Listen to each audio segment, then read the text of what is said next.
A truly star-studded cast led by Leonardo DiCaprio and Jennifer Lawrence, both doing their first film in over 2 years, feature in the new Adam McKay film on Netflix. It's getting tons of awards buzz. Let's talk about Don't Look Up.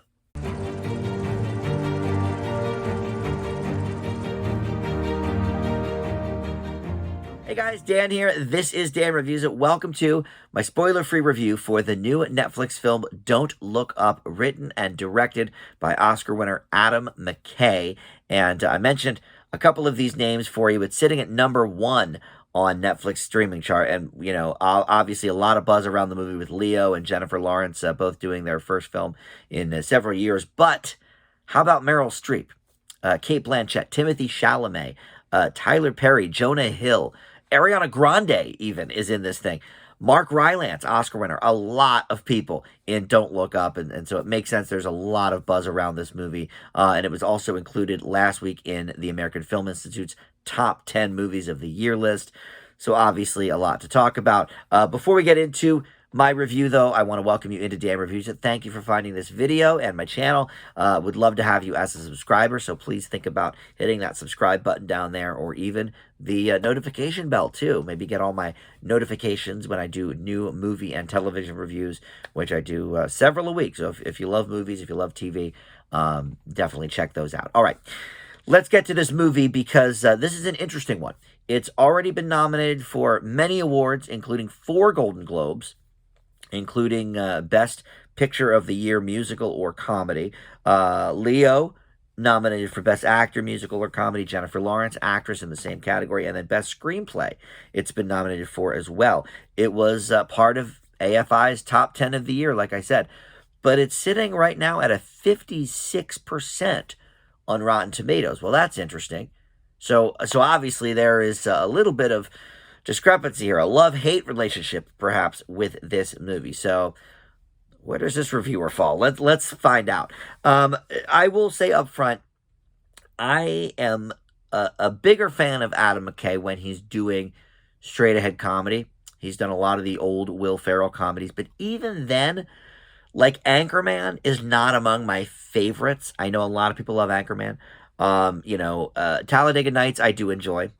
And The Other Guys, I think, is probably McKay's best with Will Ferrell and Mark Wahlberg. But these movies recently, The Big Short and Vice, in which he's getting Oscar love for, they are, billed as comedies. I don't find them particularly that funny, but he gets these, A-list actors. Vice had Amy Adams and Christian Bale, these great casts.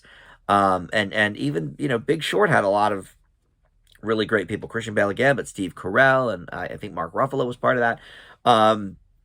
So he gets a lot of heavy hitters, and takes a particular theme that is bandied about in sort of a negative light, or maybe people don't quite understand. Like The Big Short was all about the housing market, and Vice was about Dick Cheney and all of that kind of stuff, vice president. And then this is about climate change, and specifically an asteroid, or maybe it's a comet, headed for Earth, and it will, with 99.87 something percent certainty, obliterate the planet. We would be gone.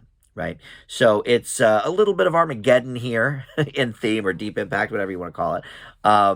But, in a more comedic tone, and really going for actually a lot of laughs in this movie. But I'm not the biggest Adam McKay fan. I thought The Big Short was incredibly overrated. Like, I just, that was up for Best Picture and many other things that year. And the fact that other movies with much better, I think, things to say were short shrifted, and same with Vice. I forget if Vice got a Best Picture nomination, but it was up for a lot of things.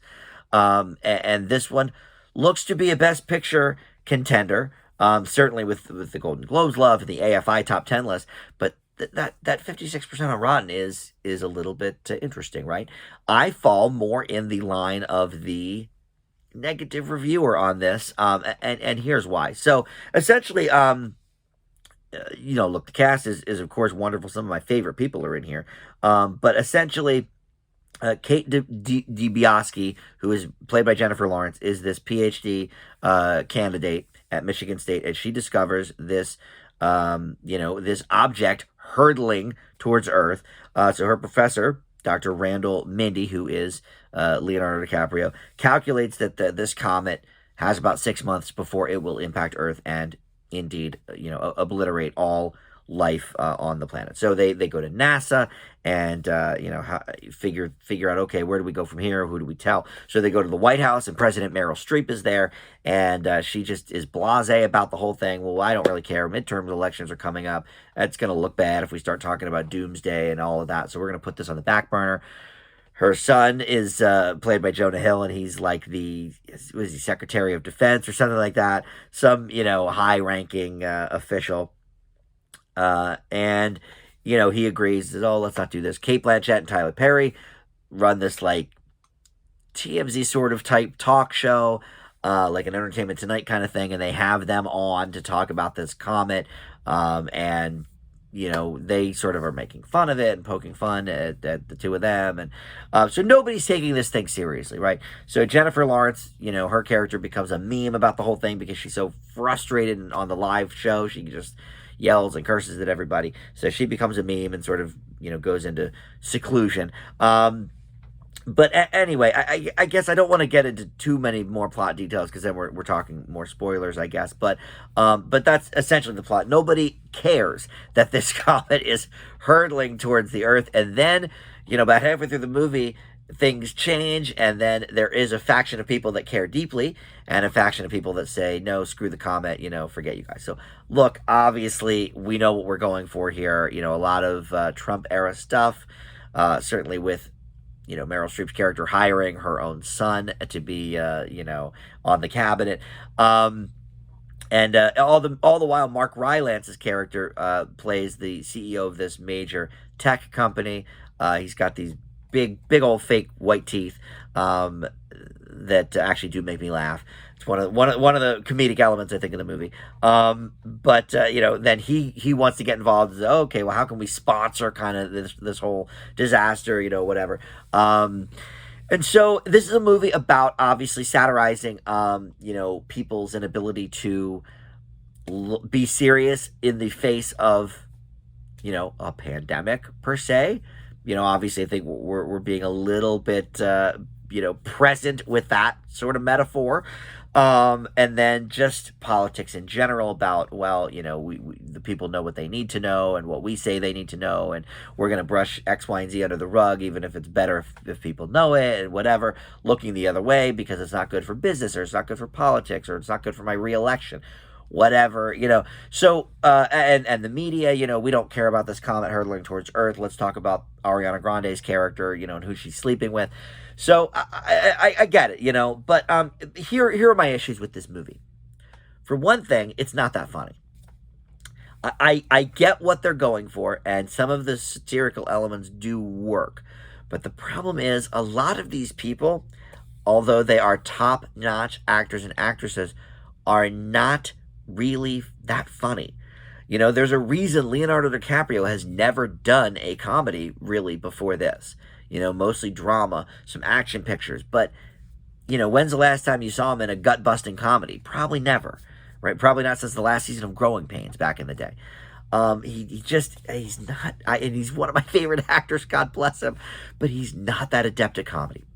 Number two, Jennifer Lawrence actually is not that adept at comedy either, and I love her too. And yes, Silver Linings Playbook, which is my number one movie of the past decade, does have some comedic elements, and she is funny in it. But for the most part, she's not that funny either. And then Mark Rylance, I guess he was a little funny in Bridge of Spies. Like Cate Blanchett is not that funny. So we throw in all these big names that don't have great comedic timing, and we expect them to do this broad satirical comedy.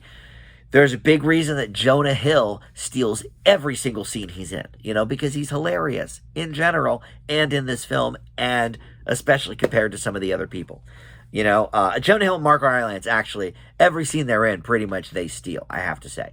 Now, listen, it's great seeing Leo again. His last film was Once Upon a Time in Hollywood in 2019, which is, again, one of my favorites of the decade. And Jennifer Lawrence, her last movie was sadly that stupid X-Men movie that she was in. She wasn't in too much of it, but was that Dark Phoenix or something?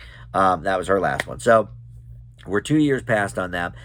Two of my favorite actors. So I was excited about this. But the comedy just is not there. And then also, everything is too on the nose, and nothing new is being said. Wow, the people on the entertainment show would rather talk about who's sleeping with who than a big comet hurtling towards the earth. Oh wow, Jennifer Lawrence became a meme. Her character's a meme now. And what does she do about that? And oh wow, this tech company wants to control the narrative of this comet hurtling towards Earth. All of this is pretty obvious stuff. They're pretty obvious, jokes and points of view, and nothing is really being said. And I, for all the grief I gave The Big Short, and Vice was only okay for me, at least I feel like they were saying something different and something new. And I again, I'm not going to do spoilers, but even something that happens towards the end of the movie, with how we may resolve the situation, is just too obvious. It's nothing that we have not seen before. Nothing is very clever in this movie, and it's way too long. It's almost 2 hours and 20 minutes.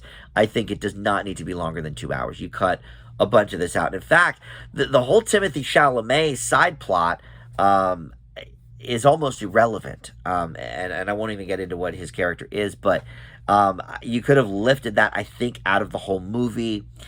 And I understand what they were trying to do, but it just didn't work for me.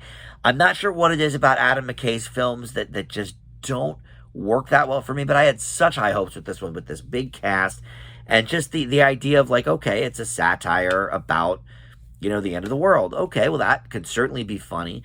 But we've seen that even, Seeking a Friend for the End of the World. It was sort of a largely forgotten movie with Steve Carell and Keira Knightley. That was funnier and more sort of on the nose than anything in this, So this is on Oscar Watch, though. I'm putting it on Oscar Watch because I think there's a good chance this could be up for Best Picture.